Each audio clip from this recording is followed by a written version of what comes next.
Well, hello, Burlington. I am Mayor Marianne Mead Ward, and welcome to another edition of Burlington Matters, where we assemble awesome people in our community to talk about things that are on your mind and hopefully answer some questions for you. I get to have a great conversation and meet many terrific people in our community, and by virtue of you tuning in, you get to meet them as well. And this is, I think, the 6th or 7th installment in our Tour of the Neighborhood series. So I have reached out to my fellow colleagues and ward councillors to talk about what's going on in your neck of the woods and introduce our community to the awesome people in all parts of the city. So today I am joined by my colleague, Paul Sharman, who represents Ward 5 in the city of Burlington, and Glenda Shortt, who is the Orchard Community Group leader. And I want to give a huge welcome to both of you. I'm delighted to have you here on the show, and I know we're going to have a good conversation because there's so much going on up in the Orchard, my goodness, and we may not have enough time to get to it all, but we're going to start right away with you, Glenda, and just talk to us a little bit about how the Orchard Community Group got started and when, how long you've been going, and some of the things that you're working on. Go ahead. So we started in the fall of 2013. A colleague of mine at Canada Border Services and I live in the neighborhood, and there was the 12-mile trail that had no protective barrier along it. And he had an autistic son, and I had just had my second child. So I had a 1-year-old and 3-year-old, not quite. And walking along, I was like, oh my goodness, the child could totally go barreling down this 50-foot drop, 100-foot drop, I don't even know. So we reached out to Paul Sharman's office and said, you know, we think there's a safety concern. It's close to playgrounds, it's close to schools. And initially it was like, no, there's no problem. It's been like that. And we're kind of like, no. So we redrafted some letters and reached out to our local police, fire, and ambulance services and learned that, yes, there has been problems on that trail, and the police, fire, ambulance have rescued people. And, you know, now it was back onto the city to find a solution to protect the community. So in December, there was a public consultation about different fences. We created the Orchard Facebook group in its beginning because when you get angry moms together, they get a lot of stuff done, but we wanted the whole community involved, so not just moms. And this was a way of sharing information because going back then, even the websites for Mr. Sharman's office and the city's office was really difficult to navigate, to find that meeting and time. So this was a way of sharing information, and as well, flyers were handed out on the east side of Sutton, not the west side of Sutton, and it affected us too. So it was a way of including the entire subdivision, and long story short, we got a protective barrier that balanced the beauty of nature and met the needs and wants of the residents who live along there and keep our children safe now. That I remember that discussion actually, and Councillor Sharman bringing forward some of those discussions and delegations, if I recall, on the various types of fence structures. And you know, I think it's a real testament to people like yourself and moms everywhere, really, but community members who aren't going to take a standard answer, you know, at face value, that you say, no, I think we can do better. And you did your homework and you did some digging. And that's the true beauty of community engagement, right? Because there's often a standard sort of, it can't be done, right? Or it's always been like that and whatever, exactly what you heard. But you didn't stop and you were persistent. So kudos to you. And I want to come back to the whole social media thing as well, because I think we could do a whole show on that, you know, blessing or bane. But I know it's been a good connector. So I'll come back to you on that. But I want to go to you now, Paul, and just talk about your observations of getting involved with this community group and how that has helped you in representing your residents and bringing forward things to help move forward what the community is looking for. Well, thank you for that, Marianne, and thank you, of course, to Glenda, and kudos to Glenda. And by the way, Glenda is one of our Good News, Good People award winners for recognition in Ward 5 amongst a group of now 8 people who are all doing stunningly important work within the community to animate and build community amongst us. So congratulations and thank you, Glenda. You know, the story about the fence is fascinating because whenever I heard Glenda's version, I learned something different and new, and that's kind of fascinating because you know you know what happens is things creep up on you when you're a counselor. You see something, you hear it, you go, I don't know how important that is, and then suddenly you know it starts gaining momentum. And this was one of those ones that was gaining momentum, and it was with the help of the Orchard Community Group. And I'm not really convinced I understood that at the time, but just I knew there was stuff going on. And at the same time, I understand that the fire department had to rescue somebody from down the side of the creek, and they had to send firefighters down with ropes and things like that. And that was when we got to an interesting stage of the city where we said, no, we're going to put a 6-foot chain link fence, black fence from one end to the other. And a whole bunch of other people said, I remember it. Yeah. We're not doing that. And we put up I think 3 or 4 different examples of different types of fence, and they voted, and that was good. So it was the community in action, and I think that speaks volumes to how this has all evolved in the Orchard. And Glenda's been involved with a whole bunch of the things we've tried to do up there and have done up there, and continues to be instrumental. And every now and again, she said, "I've done enough. I'm done with this Orchard Facebook group," and I had to say, "No, keep going." But it's fabulous for what we've done. Yes. My husband actually wishes this was a paid gig for the time that I put into it. And even my children are quickly learning adults don't conduct themselves appropriately sometimes. So it's learning curves for everybody. And we want to do the best. And that's where the trajectory of the group sort of took on its own shape. We learned that we had a young lady named Cassie who did lemonade stands, who raised money for breast cancer research. We have the Birdhouse Foundation, which is now known as Crack Knot, and they raised money for Joe Brant Hospital and children's hospitals. It became a place where people could source out contractors and service technicians for electricity. And if your power went out, you could see what areas also went out. So it was sharing that information. We could come together and support each other. And that's what a community really is about.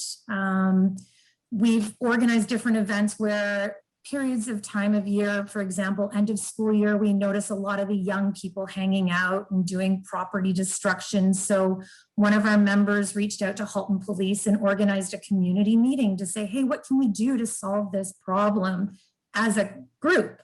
And then we had the infamous Frank running through the neighborhood, and we all supported each other. And we haven't heard about the infamous Frank. Do you care to share about Frank? I was coming back from the library with my kids, and the police were just down the road, like full SWAT tactical gear.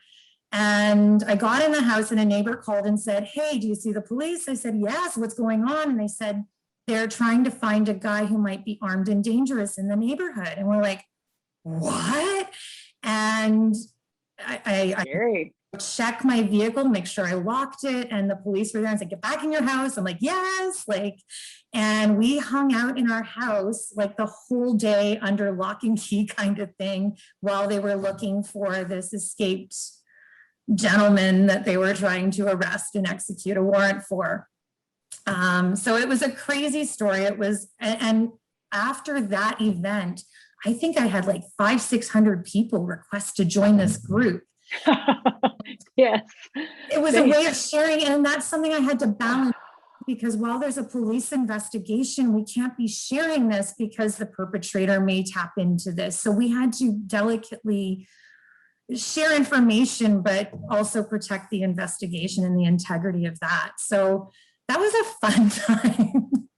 That you know what, there are so many threads that the two of you have just raised that I'd love to follow up on, and I'm just going to follow them because I think what you're saying around it being a powerful organizing tool and a bringing together tool of the community also comes with some I don't want to call them downsides, but there's some unintended other issues you have to deal with. And you briefly touched on it around the time investment, around, I'm very curious your experience around how do you moderate behavior on your group? I know I've seen, and I know Councillor Sharman has seen a dip in politeness, shall we say, with the pandemic, and understandably people are under stress.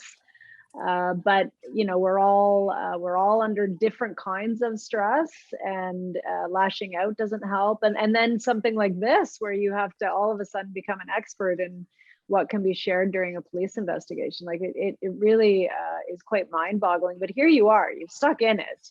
So and you're still, God bless you.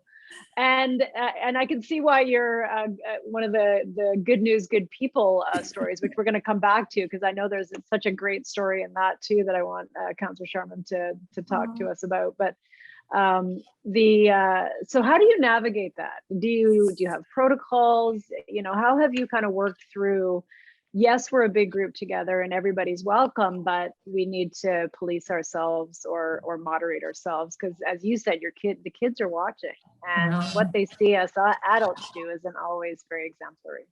Yeah, and there's a side story to that. There are observations that took the course of a month with an incident where one neighbor presented their side of a situation, the other neighbor presented the side of their situation, and then they were fighting and drug me into it, and then litigation was involved. Oh, good grief. This has gone on for 3 weeks, and they need to figure it out themselves, and it's true. So as adults, I had to set pretty rigid boundaries of, if it's not helpful, I use the THINK acronym. Is it truthful, informative? Is it necessary? Is it kind? And there's a lot of unnecessary. So COVID at the start was probably the first time I really wanted to shut down the page, because I had people private messaging me that they were afraid they were going to lose their job, their home, their visitation with their kids. They worked in a healthcare setting, everybody talking misinformation about COVID. It really upset them. There were many people teetering on mental health problems, and it finally reared its head. I had one woman that I volunteered to take her to the hospital because she was not in a good position. She needed support and had no one. So I had to shut down COVID discussions, A, because of bad information being shared, and B, it was triggering for so many people. So our COVID discussions became, how can we help? If you're going to the store, let me know you're going to the store, because I might just need a loaf of bread and I'll transfer you the money, leave it on my porch. That's helpful. And it was a way of sticking together, connecting and being social and saying, yes, we're all in this together. And I think as adults, we have ways of finding our information elsewhere, and sharing that information elsewhere is important. So some things do not belong on a community Facebook page, like naked firemen from New Zealand. Oh, good grief. I don't know why the woman posted it, but she did, and it was removed. And this is the kind of nonsense that doesn't belong in the community, has nothing to do with the orchard, has nothing to do with anything going on. Funny, haha. Another hot one seems to be the 5G debate and the towers. And there are so many different theories, and I think that's where you should have these discussions amongst your friends and colleagues and people of the same experiences, because everybody in this group works in different occupations, has different experiences, different knowledges, come from different cultures, and we need to come to appreciate and respect it. And hopefully, and much like our, we had an incident of the gay pride signs being stolen in the neighborhood, use these situations to educate and inform. And it may not be for everyone. There are devout Christians against that, and we need to be respectful of their decision. But we also have to be aware that as a community, we have these people living in our communities and need to do our best to make them feel involved and connected in our community. I can leap in there. So much. Yeah, I was going to come to you, Paula, because you're describing all of our social feeds, but go ahead. And yeah, very interested in your thoughts on good discourse and anywhere you want to take this. there is a balance, a fine balance. Oftentimes I find people get into a discussion around things that perhaps they are making assumptions about that are incorrect, but nevertheless the matter is of concern to them. And so I've always encouraged everybody on all of the groups in Ward 5 to always just ask me the question and write Paul Sharman, and I know immediately, and I make a point of answering in as much detail as I can. And if it goes on for hours, sometimes it does, you know, I'm willing to do that, because I know that if one group of people have not seen it, then misunderstandings continue. And of course, there are ones that, like gift of giving back, like coyotes, that never go away. So you have to keep repeating it. But the idea, right? The idea of having the repository on the city website where we've got videos, are very powerful. So the whole architecture of information is really powerful here. There are times when it gets annoying, I agree. And there were certainly some matters around vaccination and that needed to be, I was giving short answers that were sort of indicating this is not a helpful discussion. Glenda rules on that, of course, and she knows how to bring out the stick. But we've done things that are really powerful as well in terms of mobilizing the local community police officers on the bicycles to deal with a very specific situation that was bothersome. So it's one of those things where I feel we've got this neighborhood community evolving, where people are talking to each other where otherwise they would not be. And this has been a fantastic opportunity and an experience to use social media strategically. And yeah, I was just going to say, because what that does is it allows us to think through very carefully about how we can help the community grow and develop and build the right kind of relationships. Go ahead. Well, and I think you both have raised a really good point, and a teachable moment for all of us, adults and young people alike, that there's a time and a place. I really like what you said as well, Glenda, about, you're free to talk about what you want, but not in every space. And that can be a tough message when you're moderating a community board and you want to be inclusive and you want it to be a free but respectful exchange of ideas. And certainly we in my office, but also personally, we have had to take some similar approaches where you can reach out to me personally on certain things, but we don't allow people to make accusations that are unfounded about others. That's slanderous. We certainly don't allow for misinformation. That was really critical in a way that I'd never experienced before in all of my up to 13 years now, both Paul and I serving that long in elected office, and I have never seen anything like it that we've seen here, and the need for that rigorous moderation while still allowing the really appropriate and helpful messages. And it's an incredibly powerful tool, as Paul said, to bring the community together. So good for you staying in it, because it's not easy. No. What's your juice? What's your sauce? How do you tell us how you and anybody that might be watching, how to keep going, because we've had so many amazing people like you in different parts of the city that just keep going. What's your secret? So first, I think 15 years in public service with the federal government, nothing surprises me anymore. Security as a early 20s something at Mississauga Hospital. So I got to work in that environment and open my eyes very young to different situations. And everyone has a story and a background. And sometimes they don't have that proper channel to vent. And I focus more on the good that we have done. So back in the summer, we had the family down in London tragically run down. And I had a member of our community reach out and say, we want to do a solidarity walk. And I said, that's awesome. Let's do it. And we walked from Upper Middle up to Dundas along Sutton. Councillor Sharman joined us. Saw the pictures. It was so powerful. We are Amazing. safe in our home, in our community, and we support everyone. And that warmed my heart. So that's what I focus on. I think of 2 house fires recently in the last year and a half of, hey, what do you need from the community? Coming together, we organized for one family, temporary furnishings, clothing, gift cards. The other family, we had things donated and helped out. So when tragedy strikes, we're there to help you pick up the pieces, because that's what a community is. And it's all these little things that make the big stuff so much more amazing. And it gives me this optimism for coming out of COVID. COVID was a time of, for me anyway, introspection.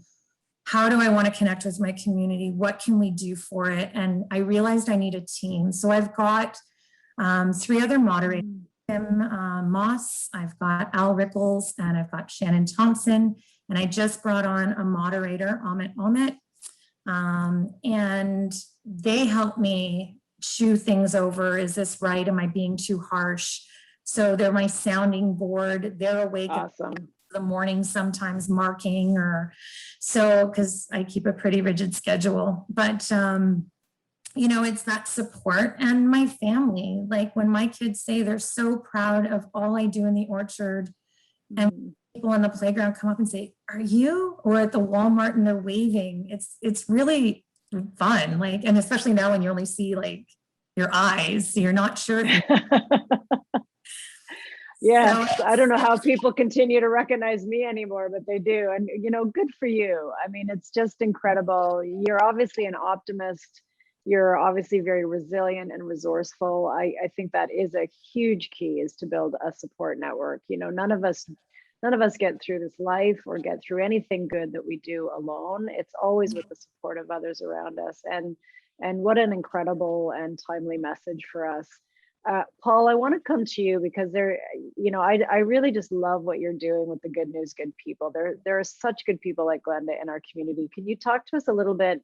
And feel free to brag about Glenda while she's here, but where that program came from and where people can read some of the other stories, because it is truly, truly inspirational. Everyday people in your area that you're celebrating. It's incredible.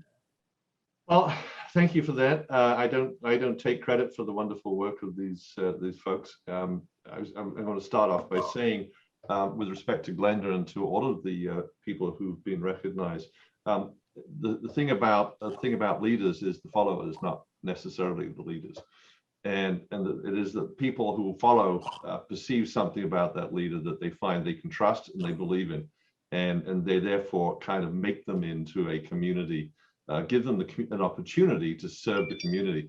And I believe that's what's happened with Glenda. And this all came out of the Good News Good People recognition. Began with somebody sending me an email in late last year saying about a lady called Suzanne Rogers in Sheldon Creek. I can say that name because she's on the Good News Good People website. And because, you know, she started off in November with a Halloween drive, and we all got dressed up. We dressed up our cars, and, you know, had lots of spiders webs all over the car. And I had this really wacky face mask that was enough to scare every child. My granddaughter used to say, "Take it off." And so I started with that, and they said, "Well, how can you recognize Suzanne?" And I'm thinking, well, I don't know. And at that point, after some discussion, we said, "Well, what the heck? Let's do something locally." And after working with staff, they were really helpful. They helped us design the page, the application process. We came up with a whole logic, and we just put it out there. And of course, the first one we got was Suzanne Rogers. But we also got Charmaine Paps and Elizabeth Gardens. We got Sue and Gary McVeigh in Pinedale Community. You may have heard of you know, the parties on the street. We got Sue and Mike Bell and Sheldon Creek, as well as Suzanne Rogers. Heather DeHaan, who was on with us recently. Sue was on with us recently. Diane Clark up in the Orchard, who's organizing the provision of goods and food and supplies for newcomers into Burlington, as well as people coming out of the shelters, and that's a fantastic story. And then Belinda Mooney, who started up a service of writing letters to seniors who are isolated, and they get a personally addressed letter from a writer. So all these people doing wonderful work, servicing many people, and frankly, this is one of those times where you just know that this is just the tip of the iceberg. And so every now and again, we'll be putting out a reminder, please nominate somebody, and we'll keep this going. And Sue's a huge inspiration for me, because we want to model her Christmas and Halloween this year. This has sort of been the inspiration. We were all connected through a community connector group that the city of Burlington helped us with, and brought from other regions to share how'd you do it. And it's just a really neat resource of other like-minded leaders in each community. And that's sort of how we're hoping to get a Halloween event going. We've got one of the best haunted Halloween houses in all of Burlington. Christina's house, hands down. The Ravenclaw Asylum. Can I just talk about Sue for a minute while you're on that? You know, the thing about Sue is that probably September last year, she had never done anything like this in her life. Yeah. And her story is that she decided she wanted to do it because of COVID. And she'd prepared a posting for Facebook, the Facebook group in Sheldon Creek. And she was frightened to push the button because she thought people wouldn't take her seriously. She said she eventually came around to push the button, and she had a wonderful event. And I think that's a message to everybody. This is such a wonderful opportunity to take the risk, have a go, and let's see what we can accomplish.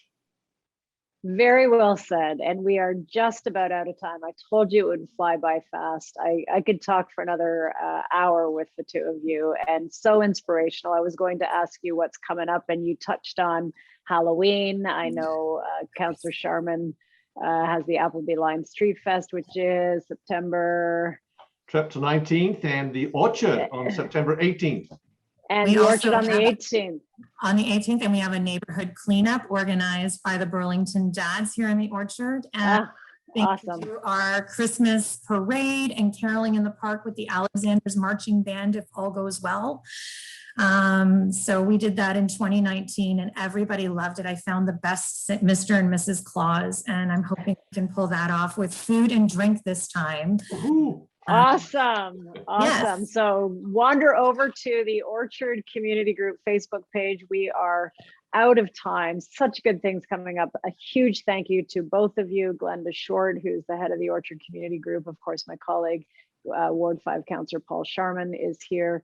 And this is our tour of the neighborhoods where we meet amazing, inspirational, wonderfully resilient people. And I hope you are as inspired out there as I am. And so we are signing off for yet another issue of Burlington Matters. Take care, everyone. I'm your mayor, Burlington, Thank you very much. Marianne Mead Ward.